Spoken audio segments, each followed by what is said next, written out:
was 2005 when the logging industry was just having a really bad year. The numbers were going up, and then in December it was up. There was 42 loggers that had been killed that year. And I was just really thinking, keep that monster away from us. Don't let him come here, A woman from the office came running out and said, "Daisy, get out here to the radio. You got a problem with the pollers." So I went out and got on the radio, and his following partner was saying that we've had a bad accident here. Somebody else jumped in and said, "Well, there's an ambulance here and there's first aid attendants here." And he said, "It's too late for that. We don't need that."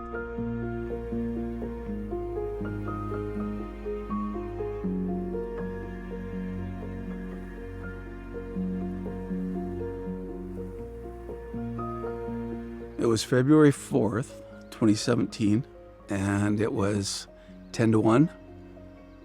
The supervisor on site phoned me and explained that there had been an accident. You get into the technical side of it, you get into has the ERP been enacted and what happened? Who is it?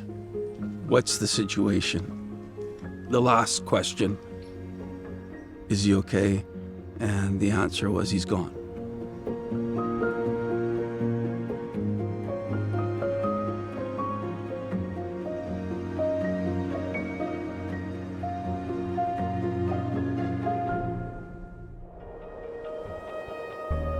March 15th, 2021, I received a phone call from my bullbucker informing me that we were in a medevac scenario.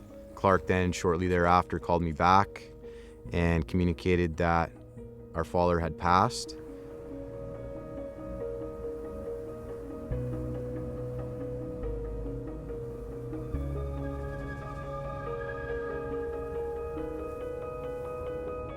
My first phone call was to Jesse Stromquist, WorkSafe officer. We had to scramble our resources, get the employer to hold the scene and go up there. It was a tragic thing. A young man lost his life needlessly.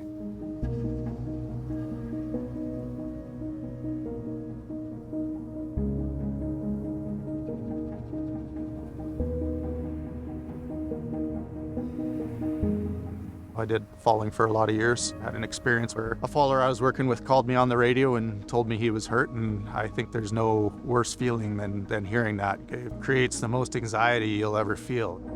He had been struck by a fairly large tree and he had broken some ribs. A grown man crying on my shoulder when I finally got to him, and that sticks with you, right?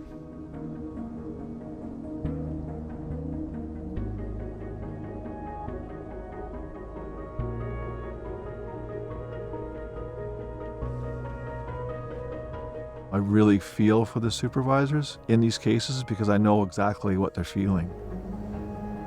I was an employer where I had a faller that was killed on my watch. As a supervisor, there's always that sense of guilt. Did I do enough?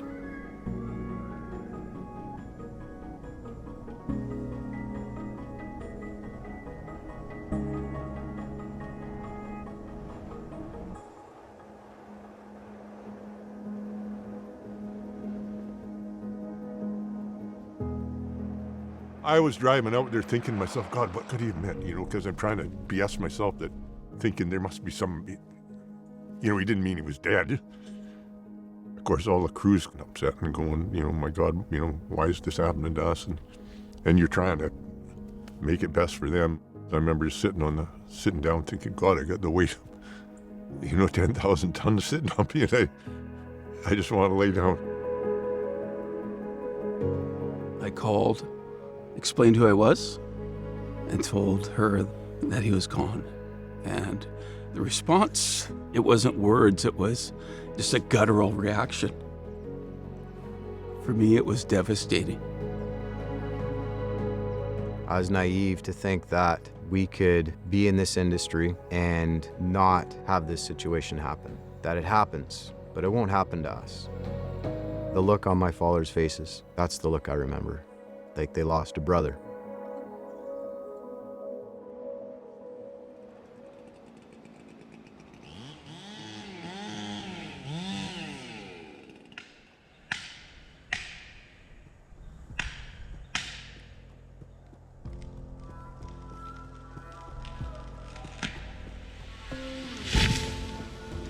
We have to ensure that no matter the size of the operation, the risk is still the same, that supervision has to be in place. And we have to make sure that falling supervisors are supported so they can do that, so they can be given the time to do that critical function to ensure the health and safety of the hand faller. Ethically and morally, we have to be doing everything we can to support hand falling supervisors, because that's going to save hand fallers' lives. A hand falling supervisor is the one person on site to keep all the hand fallers safe. Their job duties are going out to a proposed cut block and walk it, evaluate what are the hazards. Is it danger trees? Is it bluffs? Is it blowdown? Is it steep? Is it the timber type? And here's what we're going to do to lower the risks posed by those hazards. I think most people look at supervision and they're really focused on the work that's already been done, but I think it's really key to be looking at what the faller has ahead of them. Walking the ground every day, look at what their fallers are doing and discuss things that you might identify that could be a potential hazard to the faller. The stuff right in the low corner there. A falling supervisor is someone who can take full accountability for his fallers, whether it's from training to helping guys with a difficulty, ensuring that the block is done safely and efficiently. A supervisor isn't a guy that just checks boxes and walks through quarters. He's initiating the culture for people to do the critical thinking, to make sure that people are thinking about, if I get hurt, who do I call? How do I get out of here? Where's the first aid equipment? The days of the flat ground and the easy timber seem to be mostly behind us.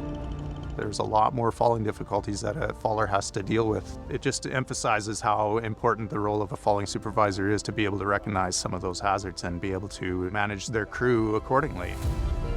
We need to make sure that those falling supervisors have the time and ability to do that supervisory role properly. Then we're going to have a better opportunity of success for everybody. What I want to see is we continue to explore different levels of supervision, continue to explore how to give supervisors more tools and ensure that everybody around them understands their role and supports them.